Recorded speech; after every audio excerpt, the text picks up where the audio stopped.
Hello guys, నేను మీ కావ్యాని. Welcome to మన Germany మన తెలుగులో. నేను స్టూడెంట్ వీసా ప్రాసెసింగ్ చేసే టైంలో నా రియల్ ఎక్స్పీరియన్స్ని షేర్ చేసుకుంటాను మీతో. ఈ వీడియోలో education loan and Germany blog account గురించి చెప్తాను. ఈ రెండు మన ఫినాన్షియల్ డాక్యుమెంట్స్ అండ్ వీసా అప్లికేషన్కి చాలా ఇంపార్టెంట్. సో ఈ ప్రాసెస్లో నాకు ఎడ్యుకేషన్ లోన్ చాలా టైం తీసుకుంది. ముందుగా మనకి బ్యాంక్స్ వాళ్ళు 4 to 5 days ఆర్ 10 to 15 daysలో అయిపోతుంది అని చెప్తారు. కానీ నాకు మాత్రం 30 to 45 days టైం తీసుకుంది. ఒకవేళ మీరు ఎడ్యుకేషన్ లోన్కి అప్లై చేయాలి అనుకుంటే యూనివర్సిటీ అడ్మిషన్ లెటర్ వచ్చిన వెంటనే ఎడ్యుకేషన్ లోన్కి వెళ్ళండి. ఎందుకంటే దానికి చాలా డాక్యుమెంటేషన్ ప్రాసెస్ ఉంటుంది. నా ఒపీనియన్లో ఎడ్యుకేషన్ లోన్ బెటర్. ఒకవేళ మీ దగ్గర ఆల్రెడీ ఫండ్స్ ఉంటే అవి రిజర్వ్ ఫండ్స్గా పెట్టుకోండి. ఎడ్యుకేషన్ లోన్ అడ్వాంటేజ్ ఏంటి అంటే మీరు ఆర్ మీ co applicant total interest tax exempt చేసుకోవచ్చు 80E సెక్షన్లో. అండ్ ఇంకొక అడ్వాంటేజ్ మనకి టైం. మీరు ఎడ్యుకేషన్ కోసం అబ్రాడ్ వెళ్తున్నారు. సో మీరు స్టడీస్ చేసేంత వరకు 1-2 years వరకు మీరు ఈఎంఐ పే చేయాల్సిన అవసరం ఉండదు.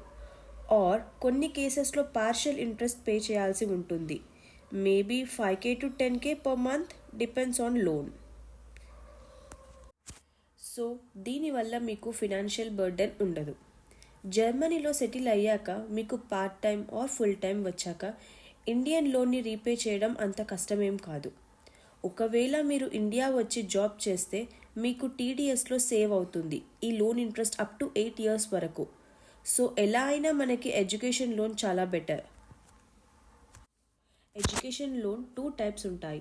ఒకటి కొలాటరల్, ఇంకోటి వితౌట్ కొలాటరల్.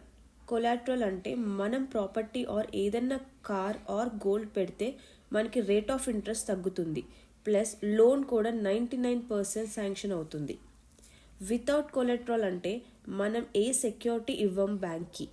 సో బేసిక్గా కో applicant salary based or income చూసి లోన్ ఇస్తారు. కానీ రేట్ ఆఫ్ ఇంట్రెస్ట్ ఇక్కడ మినిమం 11 to 13% వరకు ఉంటుంది. నేను కొలాటరల్ తీసుకున్నాను ఎందుకంటే రేట్ ఆఫ్ ఇంట్రెస్ట్ తక్కువ ఉండాలని. సో నేను HDFC క్రెడిల్లాకి అప్రోచ్ అయ్యాను. హౌస్ ప్రాపర్టీని సెక్యూరిటీగా పెట్టాను. ఇక్కడ నాకు 10.25% రేట్ ఆఫ్ ఇంట్రెస్ట్కి అప్రూవ్ అయ్యింది లోన్. నెక్స్ట్ ప్రాసెసింగ్ టైంకి వస్తే ముందుగా చెప్పినట్టు ఎడ్యుకేషన్ లోన్కి చాలా డాక్యుమెంటేషన్ ఉంటుంది. సో కామన్గా ఏ బ్యాంక్ అయినా అడిగే డాక్యుమెంట్స్ ఇవి.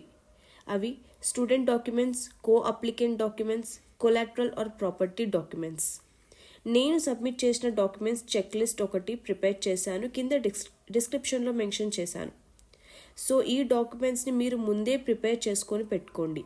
ఏ బ్యాంక్ అయినా డాక్యుమెంట్స్ అడిగినా మీరు ఈజీగా ఇవ్వచ్చు. వాళ్ళు లోన్ అప్లికేషన్ ఓపెన్ చేస్తారు. 1-2 weeks తర్వాత వెరిఫికేషన్ స్టార్ట్ అవుతుంది. మీ అడ్రస్కి వచ్చి student and co applicant verification signs తీసుకుంటారు. ప్రాపర్టీ వెరిఫికేషన్కి మీ హౌస్ ఆర్ ప్రాపర్టీ ఫొటోస్ తీసుకుంటారు. అండ్ ప్రాపర్టీ వెరిఫికేషన్ సపరేట్గా 1-2 weeks టైం పడుతుంది. సో మీకు కండిషనల్ అప్రూవల్ లెటర్ పంపిస్తారు. ఇక్కడ మీరు ప్రాసెసింగ్ ఫీజ్ పే చేయాలి. అప్పటి వరకు ఏం పే చేయాల్సిన అవసరం లేదు. మీరు ప్రాసెసింగ్ ఫీజ్ పే చేశాక 1-2 daysలో శాంక్షన్ లెటర్ రిలీజ్ అవుతుంది బ్యాంక్ నుంచి. తర్వాత మీరు ప్రాపర్టీ ఒరిజినల్ డాక్యుమెంట్స్ సబ్మిట్ చేయాలి బ్యాంక్కి వెళ్ళి. అవి EC సర్టిఫికేట్, ఖాతా సర్టిఫికేట్, బిల్డర్స్ సేల్ అగ్రిమెంట్. ఈ లిస్ట్ ఆఫ్ డాక్యుమెంట్స్ మనకి స్టార్టింగ్లో వెరిఫికేషన్ అప్పుడు ఎవరూ చెప్పరు. సో ఈ డాక్యుమెంట్స్ అరేంజ్ చేయడానికి నాకు మళ్ళీ 1-2 weeks టైం పట్టింది. ఒకవేళ మీది హౌస్ ఆర్ ల్యాండ్ ప్రాపర్టీ అయితే ఈ డాక్యుమెంట్స్ ముందే రెడీ చేసుకోండి. నేనైతే కర్ణాటక గవర్నమెంట్ కావేరీ సర్వీసెస్లో డాక్యుమెంట్స్ని డౌన్లోడ్ చేసుకున్నాను. లేకపోతే మీరు సబ్ రిజిస్టర్ ఆఫీస్కి వెళ్ళి కూడా డాక్యుమెంట్స్ని తీసుకోవచ్చు. తర్వాత బ్యాంక్కి వెళ్ళి ఈ డాక్యుమెంట్స్ అన్నీ సబ్మిట్ చేశాక మీకు ఒక అక్నాలెడ్జ్మెంట్ లెటర్ ఇస్తారు విత్ బ్యాంక్ స్టాంప్. ఇప్పుడు మళ్ళీ డిస్బర్స్మెంట్ కోసం ఇంకొక 1 week టైం పడుతుంది. ఒకవేళ హాలిడేస్ ఉంటే 2 weeks. మీ లోన్ అకౌంట్లోకి మనీ డిస్బర్స్ అవుతుంది. ఇది బ్లాక్డ్, మీకు అథారిటీ ఉండదు ట్రాన్సాక్షన్ చేయటానికే. నెక్స్ట్ జర్మన్ బ్లాక్ అకౌంట్కి వస్తే ఎక్స్పాట్రియోలో మీరు ముందే అకౌంట్ క్రియేట్ చేసుకొని పెట్టుకోండి. బికాస్ మీరు అకౌంట్ క్రియేట్ చేశాక మీ అకౌంట్ని యాక్టివేట్ చేయడానికే ఎక్స్పాట్రియో 1 day టైం తీసుకుంటుంది. కింద డిస్క్రిప్షన్లో ఎక్స్పాట్రియో లింక్ మెన్షన్ చేశాను, చెక్ చేయండి. ఎక్స్పాట్రియోలో మీకు 2 ఆప్షన్స్ ఉంటాయి, value package and only block account. వాల్యూ ప్యాకేజ్లో మీకు block account plus health and travel insurance provide చేస్తారు. ఈ ట్రావెల్ ఇన్సూరెన్స్ డాక్యుమెంట్స్ మీరు వీసా అప్పుడు తీసుకుని వెళ్ళాలి. సో ఈ ఆప్షన్ చూస్ చేసుకోండి మోస్ట్లీ.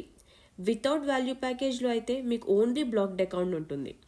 సో ఎక్స్పాట్రియో లింక్ ఓపెన్ చేశాక get your value package and option choose చేసుకోండి. జనరల్గా బేసిక్ డీటెయిల్స్, మీ పాస్పోర్ట్ డీటెయిల్స్ అడుగుతుంది. సో మీరు ఈజీగా అకౌంట్ క్రియేట్ చేసుకోవచ్చు. ఒకవేళ మీకు హెల్ప్ కావాలి అంటే నేను కింద డిస్క్రిప్షన్లో ఎక్స్పాట్రియో వాళ్ళ హెల్ప్ పోర్టల్ లింక్ పెట్టాను, అది ఫాలో అవ్వండి. స్టెప్ బై స్టెప్ ఎక్స్ప్లెయిన్ చేశారు అకౌంట్ క్రియేట్ చేసుకోవడానికి. ఏదైనా డౌట్ ఉంటే కమెంట్ సెక్షన్లో అడగండి, నేను రిప్లై ఇస్తాను తప్పకుండా. అకౌంట్ క్రియేట్ చేశాక వెరిఫికేషన్కి 1-2 డేస్ టైం పడుతుంది. వెరిఫికేషన్ అయ్యాక మీకు ఇలా కనిపిస్తుంది డాష్బోర్డ్లో.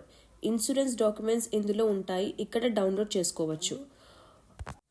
బ్లాక్ అకౌంట్లో మనీ డిపాజిట్ చేయాలి అంటే మీరు ఇనిషియేట్ పేమెంట్ని క్లిక్ చేస్తే ఎక్స్పాట్రియో వాళ్ళు మీకు ట్రాన్స్ఫర్ చేయాల్సిన బ్యాంక్ డీటెయిల్స్ ఇస్తారు. ఒకవేళ డౌట్ ఉంటే కింద డిస్క్రిప్షన్లో హెల్ప్ డాక్ లింక్ పెట్టాను, అది ఫాలో అవ్వండి. బ్యాంక్ డీటెయిల్స్ ఫామ్ డౌన్లోడ్ చేసుకొని మీ లోన్ బ్యాంక్ ఏజెంట్కి ఇవ్వండి.